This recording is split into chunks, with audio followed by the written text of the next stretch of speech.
collaboration avec la classe, et quand vous avez présenté le parcours, notre ambition à tous est de faire le tour de l'Islande. Soyez en voilà, il faut en être bien convaincus. Et puis dernièrement, on a eu quelques discussions. Je ne suis pas fervent directeur de course à mettre des bouées un peu partout. J'aime que l'espace soit le plus libre possible pour que les marins s'expriment le plus librement possible. Pour autant, nous avons installé toutefois deux portes un peu avant l'Islande, justement pour s'offrir la plus grande possibilité d'arriver à faire ce tour et en aucun cas de gâcher la partie sportive et de pouvoir à tout moment modifier la course si les questions de sécurité se posaient. Mais en tous les cas, c'est aussi une possibilité pour l'organisateur, pour les marins et pour le directeur de course de s'assurer de la plus grande réussite autour de l'Islande. Pour le restant, vous imaginez bien que dans ces contrées, il peut y avoir des difficultés, et on l'a vu sur ce parcours plutôt vers le nord dans un premier temps, dans le sud par la suite, montée et descente vers les Sables d'Olonne.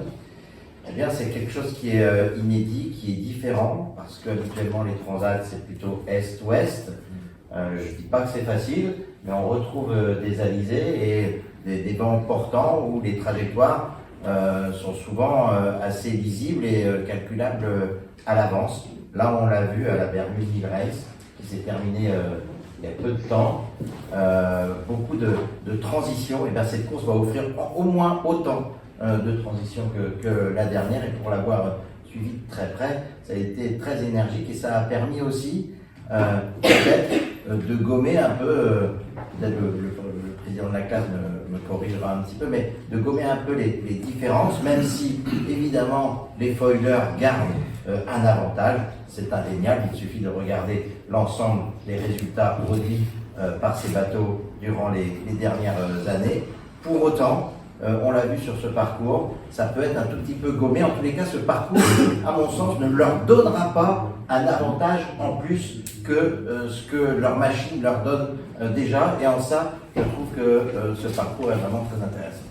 Ça, c'était du côté parcours. Ensuite, on a un plateau absolument exceptionnel avec 11 skippers que l'on catégorise dans les aguerris. Alors ça ne veut pas dire que les autres ne le sont pas, mais vous retrouvez là des gens qui ont fait plusieurs fois déjà le Vendée Globe et qui animent surtout la classe IMOCA depuis de nombreuses années.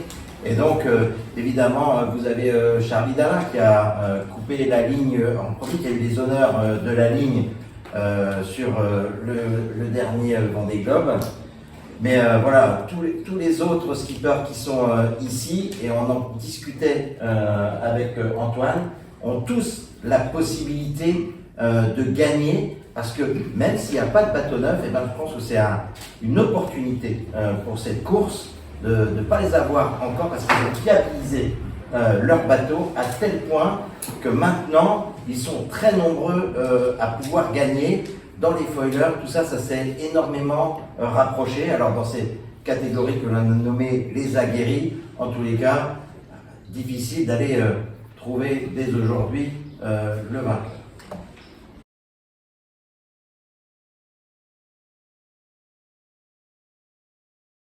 C'est d'abord la meilleure période pour faire. Donc, on va chercher tous les points positifs. C'est vraiment la bonne période pour tenter de faire ce tour de l'Islande. Après, vous l'avez compris, avec les petites adaptations qui sont proposées, on voit bien que ce n'est pas forcément aussi simple que ça. Maintenant, dans la pointe nord, ce qui pose éventuellement des soucis, c'est la pointe nord-ouest de l'Islande, parce que là, la porte, elle est assez fine. Au final, une trentaine de milles, mais une trentaine de milles, c'est pas énorme pour des IMOCA. Il faut avoir le temps, ils sont en solitaire, de préparer les manœuvres. Donc maintenant, pour revenir à votre question à proprement parler, donc à cette époque-là, c'est les dépressions, elles passent plutôt plus nord, c'est pas forcément un avantage. Par contre, elles sont peut-être moins fortes, sauf que il peut y avoir, vous avez vu, de plus en plus de phénomènes assez brutaux, et c'est plutôt ce qu'on peut trouver. On ne s'imagine pas des trains de dépression réguliers comme on peut les trouver au mois d'octobre ou au mois de novembre.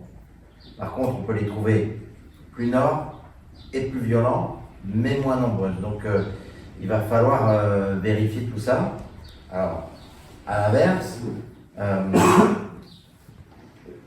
les situations de dépression, on les maîtrise assez bien. Les modèles météo les modélisent assez bien. Et il y a dans ces parages quand même beaucoup de données météo qui sont enregistrées parce qu'il y a du trafic maritime qui est relativement important et qui nous offre la possibilité d'anticiper assez à long terme la situation.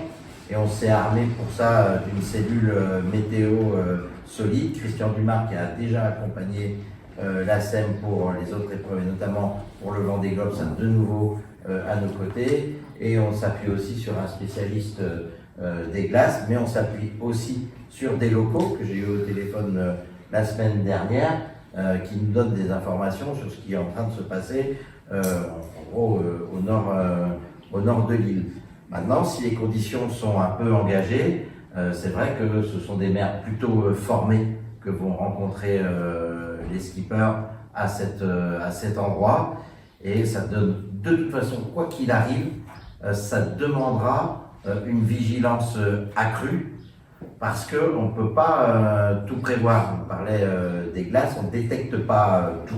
Il faut être aussi honnête. Alors à bord des bateaux, il y a des systèmes de détection qui sont de plus en plus performants, mais il restera, et Antoine avait raison de le dire, cette part d'incertitude qui existe par ailleurs dans toutes les courses qui mènent, mais sûrement avec un degré un tout petit peu plus élevé.